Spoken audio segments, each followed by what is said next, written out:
Well, we're going to get started now. Welcome to Day Timers. Welcome to the last session of Ezekiel. We've been through a lot over in Babylon with the exile Ezekiel and some of the fellow Israelites. Last week we finished at the end of chapter 43, where the glory of the Lord does return to the temple. That dramatic moment that had been anticipated the whole book after the glory fled in chapter 10 or 11. So the glory of the Lord returned. And today we begin in chapter 44 with a shut gate, and we'll go from there.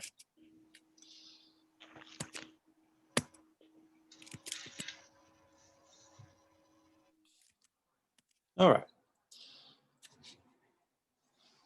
Then this is the angelic messenger of the vision, then he brought me back to the outer gate of the sanctuary, which faces east, and it was shut. The Lord said to me, this gate shall remain shut. It shall not be opened, and no one shall enter by it. For the Lord, the God of Israel, has entered by it. Therefore it shall remain shut. Only the prince, because he is a prince, may sit in it to eat food before the Lord.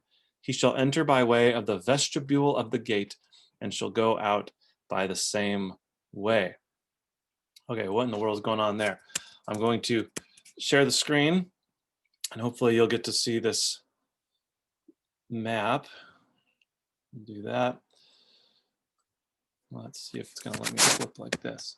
Okay, a thumbs up, anyone on Zoom. Do you see Ezekiel's temple? Okay, great. So we saw this last week. Today we'll get to this river of life, which is a very unique feature, which was not in the earthly temple. But what the vision is saying is they're over here. This is the eastern gateway. This is where the glory of the Lord returned to the temple. And then this kind of inner gateway house, this is the vestibule. And so the Lord's entered through the east and filled the temple again. And now this gate remains shut, and it shall remain shut. And so then the prince who's able to enter to eat in the Lord's presence on special occasions has to come in from this side, from this outer courtyard, and then can go into that vestibule area of the eastern gatehouse and do that in a special way. But as we'll see, the people, including the prince, they come and go through the southern gate or the northern gate to enter the temple grounds. No one else shall anymore go through this eastern gate. Now, the question that pops in my mind, which I didn't pursue, is, now keep in mind, a lot of Ezekiel's vision has been this mixture of things that will be fulfilled historically as the people come back from exile and as the city is rebuilt and the temple restored, and also this sort of post-history in which God's going to do something that will dramatically change or bring history to a conclusion, something we call eschatology or last things. And some of the visions kind of sit on the fence between these two things that seem to be only able to be fulfilled in a decisive break from regular history. But the question that popped in my head, which I didn't pursue, is in Jesus's day, for example, did the Eastern Gate get used to go in and out of the temple grounds? And I would suspect so. But in this case, for Ezekiel's vision, the idea is that because God has re-entered the temple through the Eastern Gateway, then this becomes a holy ground that is to be sealed for no one else's use. Where God returned to our midst, no one else is going to use that as a convenient way in and out of the temple. Okay, we'll probably come back to that map later.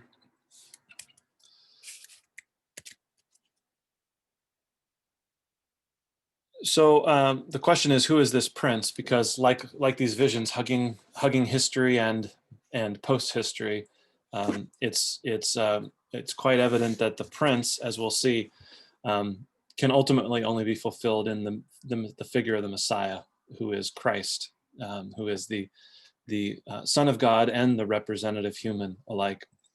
And so this vision gives us a prince who is Messiah, who communes with the Lord from his own holy place. It's a place where you can imagine, for example, Origen, a very early church father, 3rd or 4th century. Origen talked about the Savior eating the bread here in the vestibule of the temple, quoting Jesus, who in John's gospel talked about his food being the will of the one who sent me. And so you have here a picture of the Son communing with the Father, eating the bread, which is to do the Father's will, and of course, doing so in the location where God's presence with the people was restored as the Lord's glory returned to the temple. So it's easy to see how these things fit together. But enough of that for now. Now the vision continues. The tour continues, and we have the prophet admitted to the temple. But of course, you can't go in the shut east gate. So the messenger takes Ezekiel by way of the north gate to the front of the temple. This is verse 4. And then he looks and sees, and lo, the glory of the Lord filled the temple of the Lord, and Ezekiel fell on his face. And then, as per usual, the Lord addresses him as mortal or son of man. Look closely and listen attentively to all that shall come. So Ezekiel sees the glory of the Lord, and now he receives this word in which one of the issues is, okay, now that I'm back in the sanctuary, the Lord says, there will be an end to all your abominations. This is verse 6.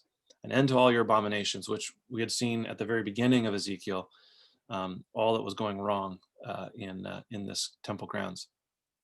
But interestingly enough, verse 7 specifies the abomination here, which earlier in the book, there's all kinds of abomination. There's injustice toward the poor. There's sexual immorality connected to religious practices.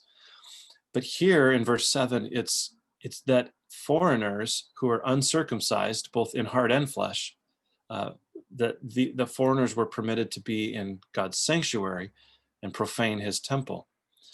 So this is kind of a hard word for us because it seems quite clearly to say the basic problem now, and the abomination which you will not repeat, is to let non-Israelites into my holy temple grounds. That this is an abomination. And of course, we know that this temple has kind of concentric, not circles, but concentric arenas in which, only the high priest can go in the Holy of Holies, then only the priest can go in the holy place, and then only the men of Israel can go thus far, and only the women of Israel can go thus far, and then the court of the Gentiles and all the rest. So, we're going to be tempted as modern people to regard this abomination, this exclusion of uncircumcised people, as exclusivistic, as prejudicial, as a very bad thing. And certainly on the other side of Christ and the gospel, we don't have to really worry about how far this would go. But it does give us an opportunity to kind of to take a look at this exclusivism, and then also consider the very opposite of this, which would be extreme inclusivism. And you put these two things side by side and just think about these. One of the we know the downside of exclusivism. We know when you start drawing lines and trying to determine who or what is pure and impure. But I'm not sure, or at least there's more to learn in the modern world about the downsides of radical inclusivism that draws no lines, has no boundaries, perhaps one might say no accountability, where everyone is quite free to live their best life as they see fit, and who am I to judge, right? You do you and I'll do me, and we'll stay out of each other's way. Perhaps we have more to learn in modern society about sort of unleashed inclusivism as compared to here in Ezekiel, this very leashed exclusivism. And one of the commentators I've been using a lot, Robert Jensen, he simply notes that a lot of the great scourges of the last century in our world have been supposedly utopian movements. For example, Marxism or National Socialism. Marxism talking about a classless society, or National Socialism, particularly in Germany, talking about a pure nation. And we think about these movements to, like in Marxism, to reduce all class distinctions. And how did that work out? um, uh, um, uh, you know, what is the downside of trying to sort of flatten everything? And it doesn't actually happen, because there's always somebody with power. And a question for us today too is, on the other side of Christ and the gospel, where the boundary lines have fallen, where the vision is, do not call unclean what God has called clean. Peter, get up, kill, and eat. When these boundary markers between Jew and Gentile have fallen away in Christ, we still have to wrestle with the question of, what does it mean to be an identifiable community in the world as the church? What does it mean to be the church and not some other social service organization or religious organization? What are the limits or boundaries? These are difficult things. And on the one hand, what does it mean to be a good neighbor in the modern world, and to say we work side by side with people who are of all faiths or non-faiths, or we work side by side with other nations and such. But what does that look like, and how does that give a challenge to an identifiable community that says we find in Christ the ultimate revelation of who God is, and what God has done for us, and what is in store in the future? And so how does all this work together in a modern pluralistic age? It's very, very difficult. So I spent a few minutes on this subject simply because we will see a lot of that in these closing chapters of Ezekiel. As the eschatological temple is renewed, there's a lot of questions about distinguishing between holy and profane, and that the right priests are doing the right things, and all of this is holding together well. And so it's a challenge for our day as well. More of chapter 44, going down to verse 15, 44:15. Start talking about priests, and there's a distinction made between sort of regular Levites, who are the priestly tribe, regular Levites, and then the descendants of Zadok, a particular tribe, or a line of descent within the tribe of Levi. And in Ezekiel's vision, the Levitical priests, the descendants of Zadok, they are the ones who actually are going to be the priests in the new temple here. But all the rest of the Levites, they basically do all the chores outside of the inner court and the inner temple area. So this could reflect the idea that a lot of the Levites in the years leading up to exile, in the long years leading up to exile, were synchronizing worship of God with worship of other gods and idols. And so as these Levites are brought back to the temple, they aren't restored to the same role of priest, but they become sort of the support system for the temple life. So they have chores to do, but only the sons of Zadok get to go all the way in and be priestly and offer sacrifices and so on. Now, who's Zadok? That connects to the time of David, King David.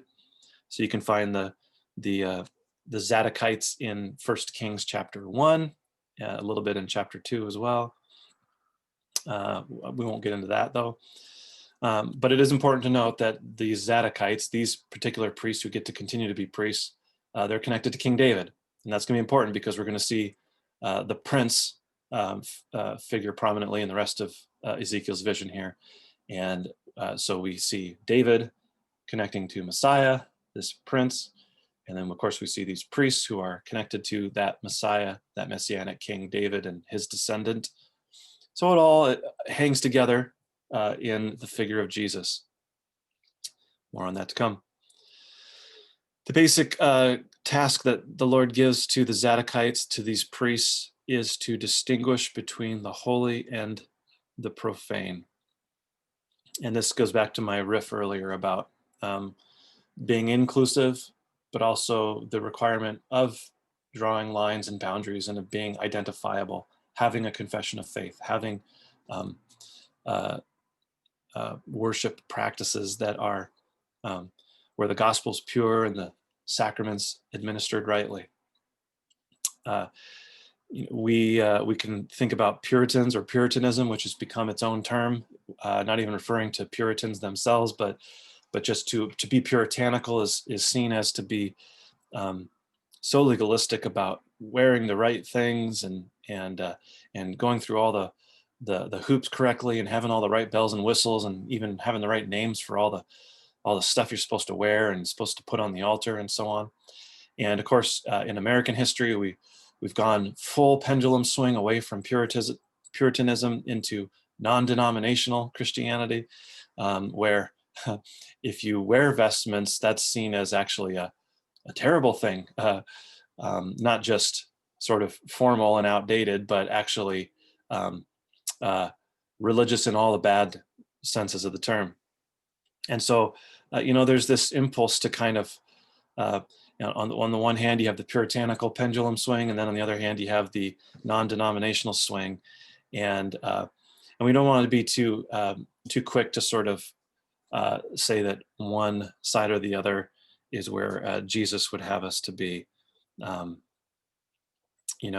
Jesus, of course, himself said, it's not what comes in the person that defiles, but it's what comes from the heart that defiles. So that it doesn't matter what you wear on the outside.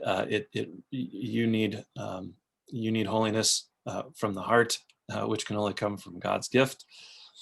So Jesus definitely draws distinctions between holy and profane, but not along the same lines that we often do. But in any case, as a congregation, we think about these things. I know some of you think about, earlier years back, the sanctuary, say at Bethesda, the altar space, who can go behind the altar rail, how should they be dressed if they're behind the altar rail, perhaps only entering the altar area from behind the altar, but not through the front steps. There are different practices and traditions that we remember in different ways, and it just becomes one example of how do we balance these vestments and paraments and liturgy. How do we balance worship, which helps us to again be an identifiable community that keeps boundaries and reverence and all these things are honored, at the same time not making them the inward thing that that produces holiness or produces our superiority over those other people who run around with their hands in the air and wear Hawaiian shirts to church. Oh, but even as I said that, Bethesda is classic for wearing Hawaiian shirts in the summer. So I love that. I always know when spring is here when all the cruise shirts come out. All right, enough of that riff. Let's keep pushing forward, because this, I said, is our last day. Chapter 45 talks about the sort of the holy district, and then the prince is back, and then we start talking about offerings. Chapter 45 lays out some more measurements. The basic point here is you can't map that onto the geography of Jerusalem. It doesn't. These measurements don't really care about hills and valleys and rivers and such. The idea here is again that on this in this city, on this temple, which is on the highest of the mountains, as the vision began back in chapter 40, that this eschatological vision creates just distinctions and measurements. It provides space for not only the temple and the holy place, but it also provides provides land for the priest to live on, and then it also sets aside land for the prince. So, down in verse 7, chapter 45, verse 7, the prince belongs to the land on both sides of the holy district. It is to be his property. But importantly, verse 8, the princes shall no longer oppress my people, which includes in verse 9, enough, O princes of Israel, do away with violence and oppression. Do what is just and right. Cease your evictions of my people. So again, this eschatological vision provides for both church and civil society and state. There's measurements. It's just. Everybody has their place, and it suggests a final harmony of our worship life and our civil and economic life, which again pushes us beyond the edge of history and into God's work in bringing about a new creation. The most interesting thing I think in this chapter too is as you get into, verses 10, 11, 12 basically talk about having just measurements so that the economy is fair. But verse 13 and forward starts talking about the offerings to be made. And there's some similarities and differences with the offerings as laid out in the Torah. But what I think is really interesting is down in verse 16 and 17, all the people of the land shall join with the prince in Israel in making this offering. But this shall be the obligation of the prince regarding the burnt offerings, grain offerings, and drink offerings at the festivals, new moons, and Sabbaths, and all the appointed festivals of the house of Israel. He, the prince, shall provide the sin offerings, grain offerings, burnt offerings, and offerings of well-being to make atonement for the house of Israel. Now, what about this? It is not the people bringing what they can. It is the prince. It's the prince's responsibility to provide all that is offered for sin, as well as these other offerings, to provide that which is to make atonement for the house of Israel. So again, who is this prince? What kind of a prince that is now ruling in this just city, properly measured and laid out? What kind of prince will produce the offering that restores Israel? This, of course, can be that Messiah, that Messianic prince, that Christ, that this vision finds its fulfillment in Jesus, who now and eternally provides the sacrifice that enables us to live with a holy God. And of course, at Daytimers, we studied Hebrews like a year ago, and Hebrews was just full of this about Christ existing eternally to make intercession for us. So this is our prince, and this is part of Ezekiel's vision too. The prince that provides the offering, which for us is Jesus. Okay, there's a little bit more about festivals after that for the rest of chapter 45. Let's go on to chapter 46, miscellaneous regulations. What is going on here? More about the prince and his people. There's a reminder in chapter 46. Now, the gate of the outer court to the east was always closed because that's where the Lord's glory returned. But then the inner court, that gate is closed 6 days a week, but on the Sabbath it is opened. And then verse 2, 46:2, the prince shall enter on the Sabbath. The prince shall enter by the vestibule of the gate from outside and shall take his stand by the post of the gate. The priest shall offer his burnt offering and offerings of well-being, and he, the prince, shall bow down at the threshold of the gate. Then he shall go out, but the gate shall not be closed until evening. And the people of the land shall bow down at the entrance of the gate before the Lord on the Sabbath. And then it goes on to describe in detail all of the various offerings.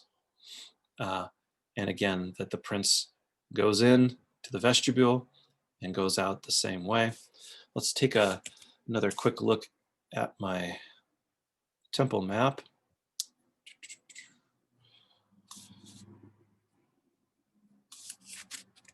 Let's see here. You're not going to let me flip around this time? Well, let's see. Do you see a temple here? Okay.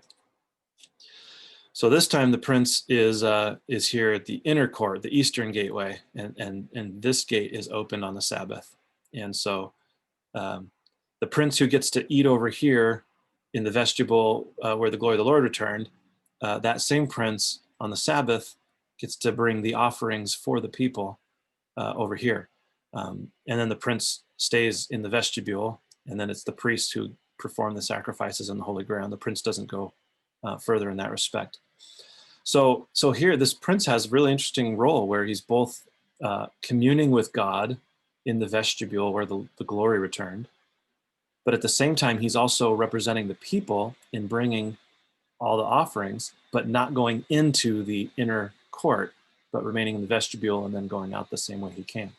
So this prince, again, has these dual roles of communing with God, but then not communing with God or handing over the goods to the priests for them to perform the sacrifices in God's presence. So again, we have this vision of Jesus, who is both Son of God and Son of Man, who is representing God's people, as well as being God himself. Just incredible overlap as these things come together in Christ. Okay, now going down to verse 19, chapter 46, verse 19. Just a brief little note. The rest of this chapter describes the holy kitchen, the kitchen where the priests prepare the meals that come from the offerings. Now, the whole burnt offering, that just all goes up in flames and ashes. There's nothing preserved. But the guilt offering, the sin offering, the grain offering, these things leave food left over so that the priest can then prepare them and do this in the right way. So this just describes basically the priestly kitchen, which is accessible to the priests, kind of back in the inner court.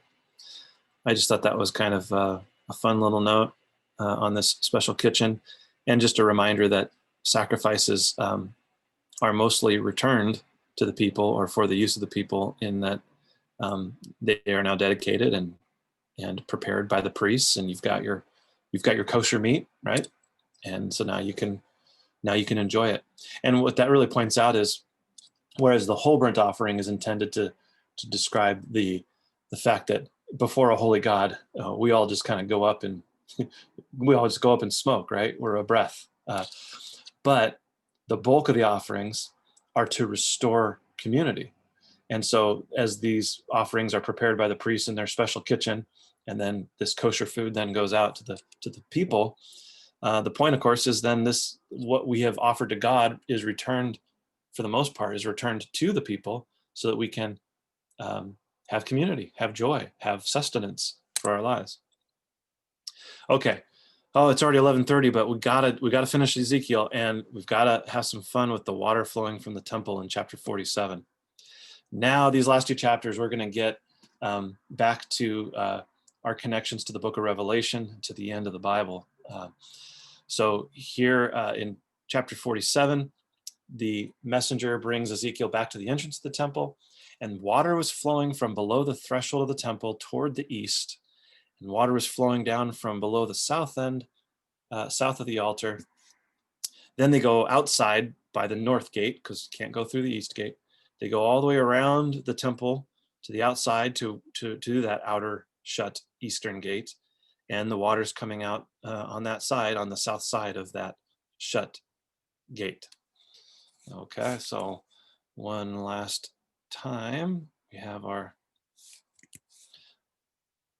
altar, and then we have this river on the south side coming out of the south inner gate, and then the south side of the eastern gate. So Ezekiel, they kind of head out the north gate, wrap around this way, and they see this river of life coming out of the temple grounds. Now watch where they follow this river. Going eastward with a cord in his hand, the man measured, this is the angel, the angelic messenger, the man measured 1,000 cubits, and then led me through the water, and it was ankle deep. And then he measured 1,000 and led me through the water, and it was knee deep. And he measured 1,000 and led me waist deep. He measured 1,000, and it was a river I could not cross. Have you seen this, mortal? So this is an incredible river, which again is an eschatological river, right? It's off the edge of history. It's something more than what Israel will see when they get back from exile in Babylon. This is a river that receives no other sources of water along the way, but it deepens and it takes on more water, or it has more water. It deepens as you go. It's a really astounding picture that it all flows from the Holy of Holies, and from there goes deep and deep and deep without taking on any water from other tributaries, no other sources of life, but God's presence in the holy place. It kind of makes me think a little bit of Narnia, and the further up and further in as the people in the Voyage of the Dawn Treader get to the edge of the map on the east, and they have further yet to go, and it just kind of keeps going. But anyway, what's going on with this river? So this river doesn't just stay in Jerusalem or the holy city, but this river now flows. Now remember, this is all taking place on the highest of the highest mountains, this new city and new temple. This river then is flowing downhill, getting deeper and deeper, and it heads east, and then it goes all over the place, but it heads east, and on either side of it, there will be, well, let me just read it. Chapter 47, verse 7. On the bank of the river, a great many trees on one side and the other. This water flows toward the eastern region and goes down, and when it enters the sea of stagnant waters, the water will become fresh. Okay, so that's the Dead Sea. So the Dead Sea becomes living. Wherever the river goes, verse 9, every living creature that swarms will live, and there will be many fish. When the waters reach there, it will become fresh, and everything will live where the river goes. People will stand and fish, so there's good fishing. On the banks, verse 12, on the banks on both sides of the river, there will grow all kinds of trees for food. Their leaves will not wither, nor their fruit fail, but they will bear fresh fruit every month. And that's some kind of fruit tree. Every month, because the water for them flows from the sanctuary. Their fruit will be for food, and their leaves for healing. So again, just a beautiful picture. It's telling that, well, I mean, first of all, think back to the Garden of Eden. It's not just that there's a garden, but that there is a river that flows out of Eden and then divides into 4 branches to water the earth. That's described in Genesis 2. So Ezekiel's vision picks up on that, but it also finds its echoes in Jesus's ministry. What is the sort of the forerunner of Jesus's ministry eventually to the nations? It is John the Baptist gathering people east of Jerusalem in the Jordan Valley, in the river valley, and although the Dead Sea itself is not coming to life, people are receiving a baptism from John, and a baptism of repentance. And of course, then from there, Jesus is baptized, and from him, living water flows. And what Jesus does, of course, restores, in a sense, Genesis's paradise, the Garden of Eden. It restores that in one sense. And the cross of Christ now becomes the tree of life. There's lots of tradition that actually the tree of life was located where the cross of Christ would be located, that it's one and the same location. That's fascinating. But in any case, this river flows east of the city. It brings life not only to the city, but of course to all the nations that surround this river. And its fruit is always fresh every month, and its leaves are for healing. You can think about all the herbs and medicinals that could come from the leaves of these trees. And now, of course, we should be remembering John's vision in the Revelation at the end of the Bible, when John sees in chapter 22 of Revelation a river flowing from the throne of God and of the Lamb.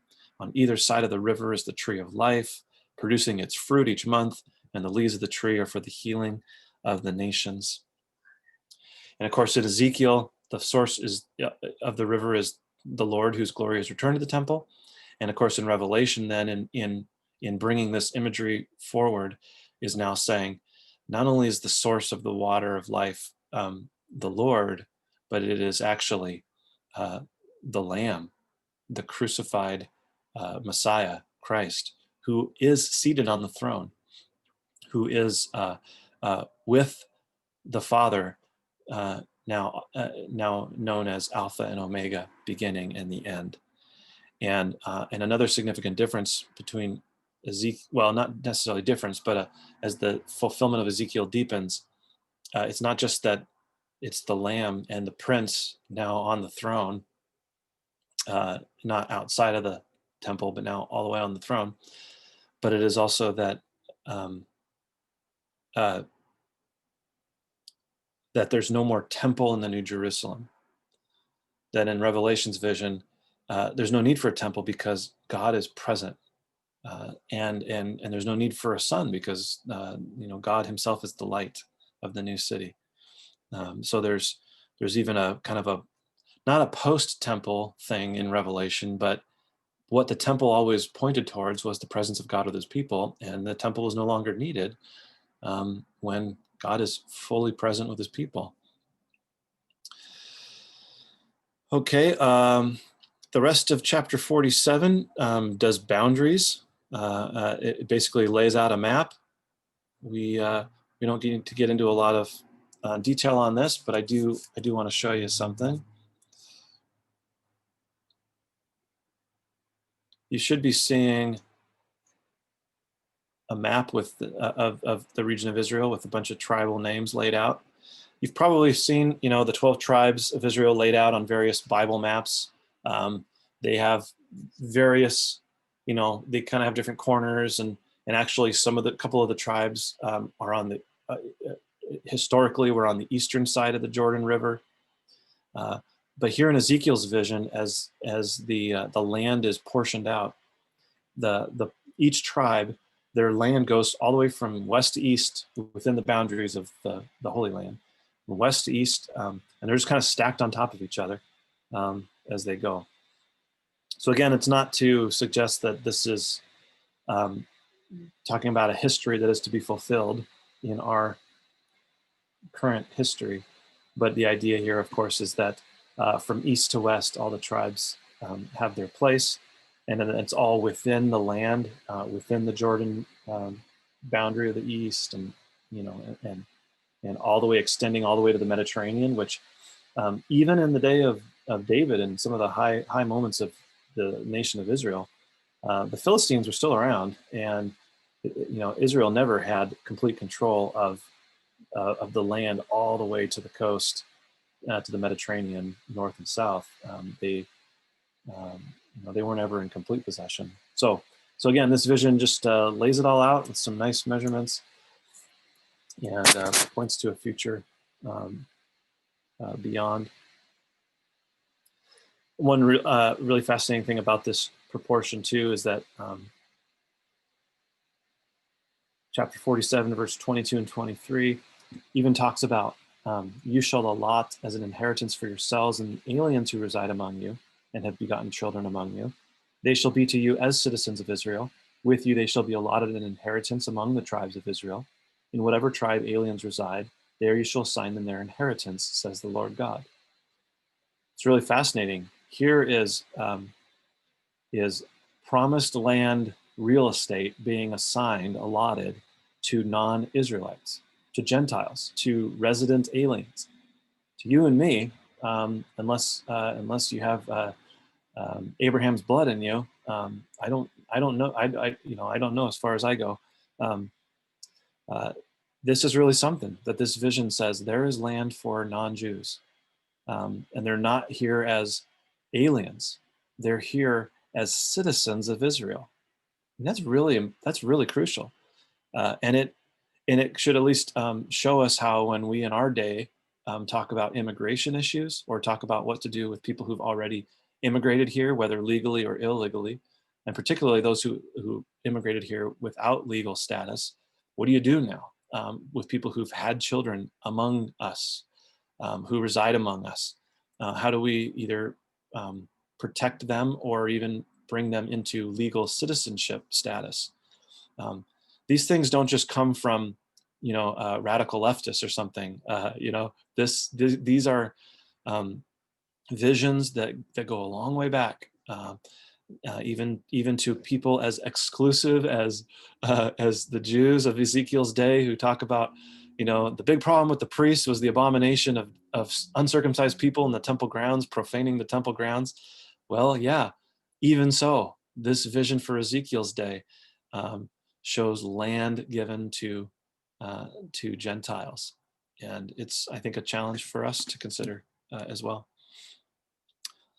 Okay, we're ready to finish. I got one more. Well, I have two more.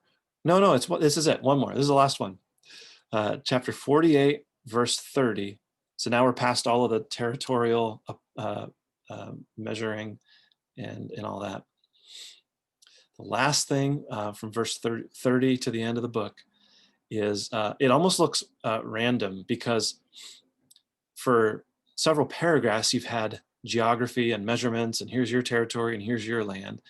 And then all of a sudden in verse 30 it says, these shall be the exits of the city.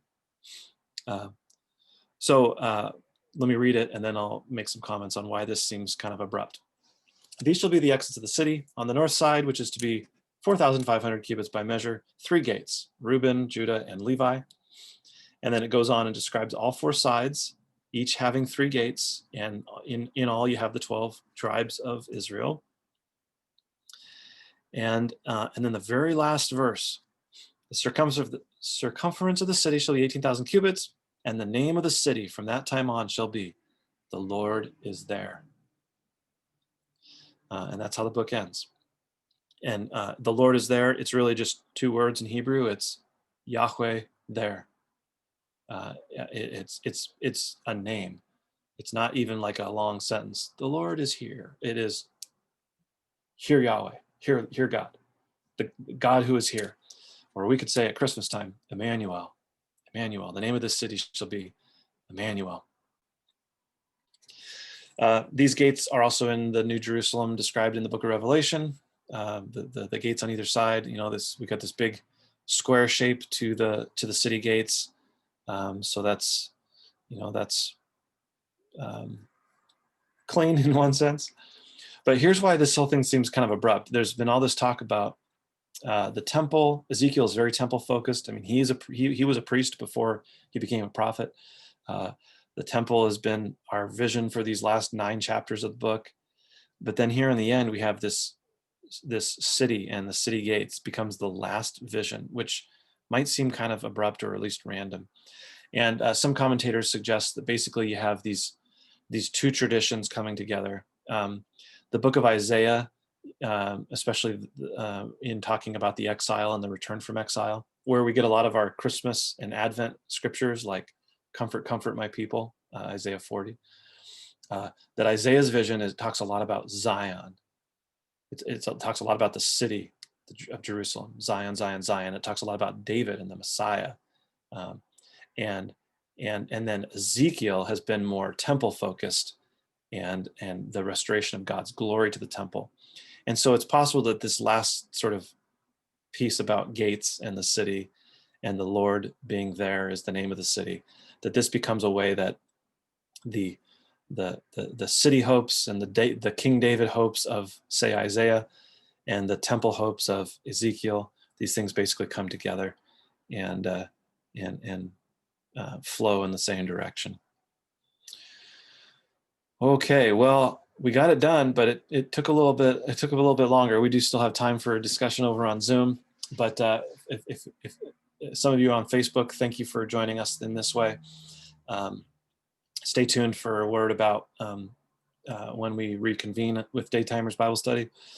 I hope this long trek through Ezekiel has found some nuggets along the way to take and that we can consider in our own way, in our own day, in which we're not in exile, we're far from it, but nevertheless we've been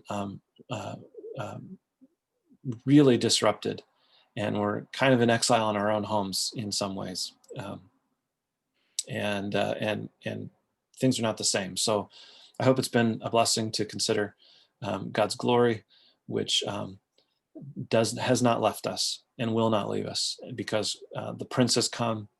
He has offered for us what we could not offer, and he is himself God among us, Emmanuel. So Merry Christmas from the prophet Ezekiel. Let me sign off on Facebook, and then we'll unmute and talk on Zoom. Take care.